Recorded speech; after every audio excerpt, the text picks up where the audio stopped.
장애인 문화복지신문 제247호 제14면 기사입니다. 교육부, 장애 학생 진로 직업교육 활성화 위한 업무 협약 체결. 교육부, 부총리 겸 교육부 장관 유은혜는 7월 8일 정부 세종청사에서 한국장애인 직업재활시설협회 회장 김행란, 한국사회적기업중앙협의회 대표 박진범과 장애 학생 진로 직업교육 활성화를 위한 업무 협약을 체결한다. 특히 이번 협약은 내년에 예정된 특수학교 자유학년제 전면 시행을 앞두고 취약계층의 직업훈련 및 일자리 등을 제공해 사회적 가치를 선도하는 기관과 협력체계를 구축하고자 마련하였다. 이번 협약을 통해 장애 특성에 대한 이해가 높고 장애인 맞춤형 작업환경 기반이 잘 갖추어져 있는 진로체험처 341곳 추가로 확보하여 장애 학생들이 안전한 환경에서 다양한 직무체험을 경험할 뿐만 아니라 현장 실습을 통해 취업률이 제고될 것으로 기대하고 있다. 세 기관의 업무 협약 주요 내용은 다음과 같다. 장애 학생의 꿈과 길을 개발할 수 있는 계기를 마련하기 위해 다양한 진로체험처 및 양질의 진로체험 프로그램 제공은 물론 장애 학생 일자리 창출과 고용인식 제고를 위해 공동으로 노력할 것에 합의했다. 이 협약으로 한국장애인 직업재활시설협회 산하보호작업장 198개소, 근로사업장 23개소, 직업적응훈련시설 8개소, 장애인 생산품 판매시설 2개소 등 총 231개 시설에서 장애 학생 맞춤형 진로체험 프로그램을 제공하게 된다. 또한 한국사회적기업중앙협의회 산하 사회적기업 110개에서 장애 학생을 위한 사업체 현장 견학, 직무체험, 현장 실습 등 다양한 진로체험 프로그램을 제공하게 된다. 유은혜 부총리 겸 교육부 장관은 장애 학생들의 성공적인 사회 진출을 위해서는 민관협력이 매우 중요하며 이번 협약으로 장애 학생들이 다양한 진로를 선택할 수 있는 계기가 마련될 것이다 라고 말하고 앞으로도 장애 학생들의 꿈의 날개를 달 수 있도록 진로 직업교육 활성화 및 장애 학생 일자리 창출을 위해 교육부가 동행할 것이다 라고 밝혔다. 도로교통공단, 청각장애인, 비문해자를 위한 학과시험 학습 콘텐츠 무료 제공. 도로교통공단, 이사장 윤종기, 이달부터 청각장애인과 글을 읽거나 이해하지 못하는 비문해자를 위한 자동차 운전면허 학과시험 문제 학습 콘텐츠를 개발해 무료로 배포한다. 현재 자동차 운전면허 PC 학과시험은 청각장애인과 비문해자를 위한 수화 동영상 및 읽어주는 시험으로 운영하고 있고 학과시험 문제은행, 1500문제, 공단 홈페이지 내에 공개하고 있다. 이번에 배포하는 학과시험 문제 학습 콘텐츠는 사회적 약자의 면허시험 수요 증가에 대응하고자 개발, 제작되었다.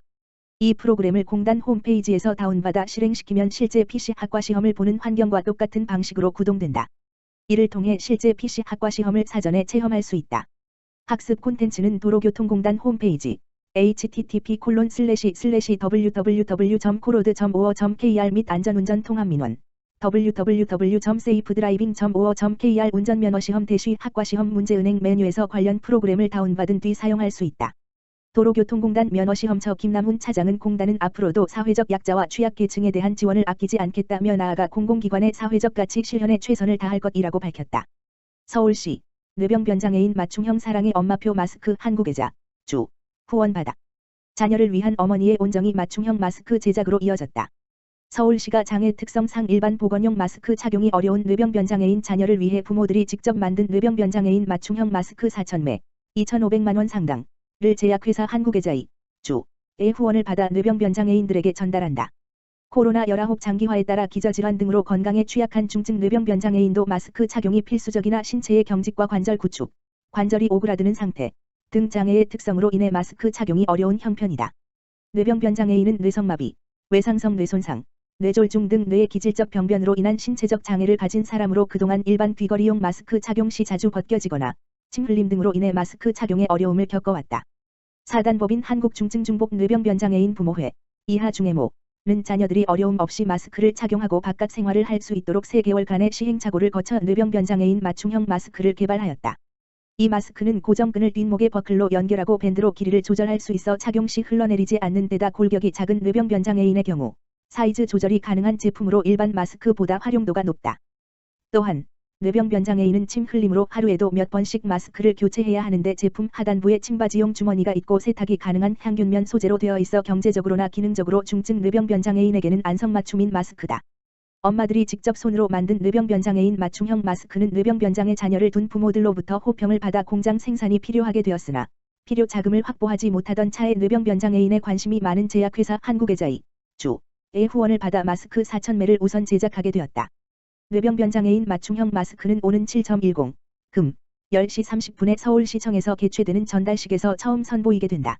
전달식에는 김선순 서울시 복지정책실장과 한국애자이 고홍병 대표, 중해모 이정욱 대표 등이 참석한 가운데 마스크를 전달하고 착용 방법을 시연하는 시간을 갖는다. 서울시는 기부받은 마스크 4,000매를 일반 마스크 착용이 어려워 외부 활동을 못하고 있는 재가중증 뇌병변 장애인 4,000명에게 15일 수부터 2일간 자치구를 통해 배부할 예정이다. 대한장애인 체육회, 전국장애인 체육대회 및 전국장애 학생 체육대회 올해 미개최 결정. 대한장애인 체육회 회장 이명호는 금년도 개최 예정이었던 제40회 전국장애인 체육대회와 제14회 전국장애 학생 체육대회를 코로나19 감염증 확산 우려로 인해 올해 개최하지 않기로 결정했다. 그동안 대한장애인 체육회는 관계기관과 시도장애인 체육회, 경기단체와 대회 개최 여부에 대해 지속적으로 협의하고 의견 수렴을 진행해온 결과 현재 수도권을 중심으로 한 코로나19 재확산과 대회 참가 선수가 장애인으로 감염 취약계층이라는 점, 전국 규모 대회로 확진자 발생 시 집단 및 전국적인 확산 가능성이 높아 참가 선수단의 안전을 위해 대회 개최가 어렵다는 의견을 모았다. 아울러 지난 7월 3일 문화체육관광부는 전국장애인 체육대회 개최 예정인 5개 시도, 경상북도, 울산광역시, 전라남도, 경상남도, 부산광역시와 업무 협약을 통해 올해 전국장애인 체육대회 개최지였던 경상북도의 요청에 따라 1년씩 수년 개최하기로 결정했다. 대한장애인 체육회 관계자는 대회 참가를 기다려온 장애인 선수들에게는 너무나 아쉽지만 참가 선수들의 안전을 최우선으로 고려하여 이 같은 결정을 하게 되었다라고 말하며 장애 학생 선수들 위해서는 하반기 종목별 대회 개최 시 학생부 개최를 적극적으로 추진하겠다고 밝혔다.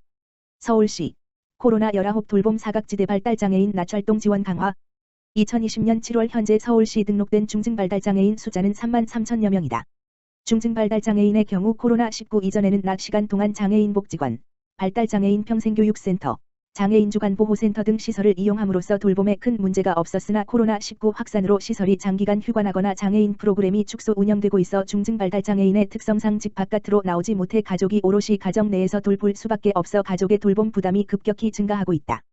서울시가 코로나19 상황으로 중증발달장애인이 이용하는 장애인 복지관, 발달장애인 평생교육센터, 장애인 주간보호센터, 장애인 보호작업장 등이 휴관하거나 축소 운영함에 따라 도전적 행동으로 성인 중증발달장애인 자녀 돌봄에 어려움을 겪는 가정을 발굴하여 긴급 돌봄을 실시하고자 최중증장애인 나철동 지원사업 대상자를 모집한다고 밝혔다.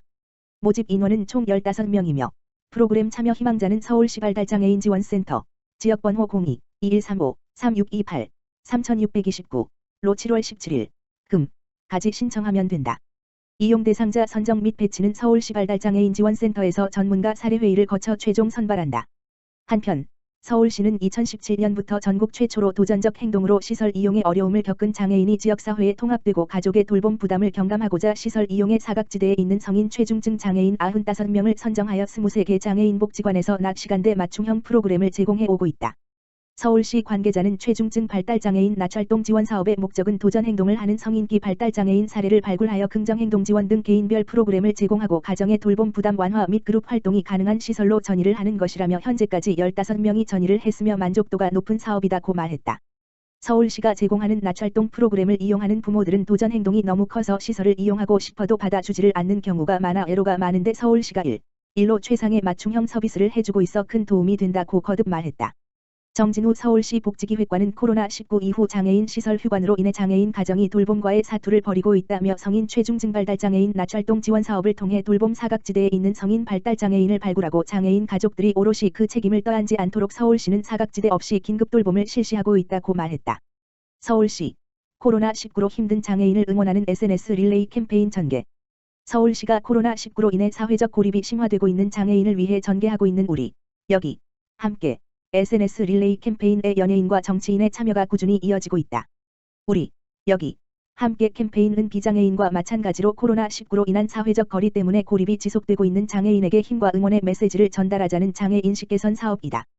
영화 기생충에서 활약한 배우 장혜진은 배우 김정란의 지목을 받아 캠페인에 참여하여 서로 다른 우리가 모여 함께 만들어가는 다양한 미래, 우리 주변의 장애인과 함께 하기 위한 서울시의 프로젝트, 서울시 장애인식 개선 SNS 릴레이 캠페인에 참여해주세요라고 말했고, 엠블랙 출신 가수 양승호는 캠페인을 통해 코로나19로 사회와 잠시 멀어진 장애인과 마음으로 함께합니다라는 메시지를 남겼다.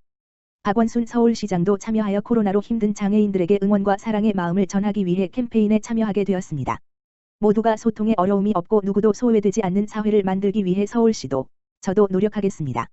라는 메시지를 남겼다. 우리 여기 함께 캠페인은 6월부터 시작하여 한 단계로 한 달 동안 캠페인 붐업을 위해 연예인과 정치인들이 우선 참여하였고, 두 단계로 7월 6일부터는 일반 시민의 참여를 통해 확산할 계획이다. 한편 서울시는 장애인에 대한 차별과 편견을 없애기 위해 매년 장애 인식 개선 프로젝트를 추진하고 있으며 올해는 코로나19 사태라는 특수한 상황을 반영하여 이번 캠페인을 기획하였다. 김선순 서울시 복지정책실장은 코로나19와 장애로 인해 일상생활의 어려움은 물론 고립감을 느끼고 있는 많은 장애인이 우리 여기 함께 캠페인으로 조금이나마 힘과 용기를 얻기 바란다며 장애인과 비장애인 모두 코로나19를 슬기롭게 극복할 수 있도록 많은 시민의 참여를 부탁드린다고 말했다.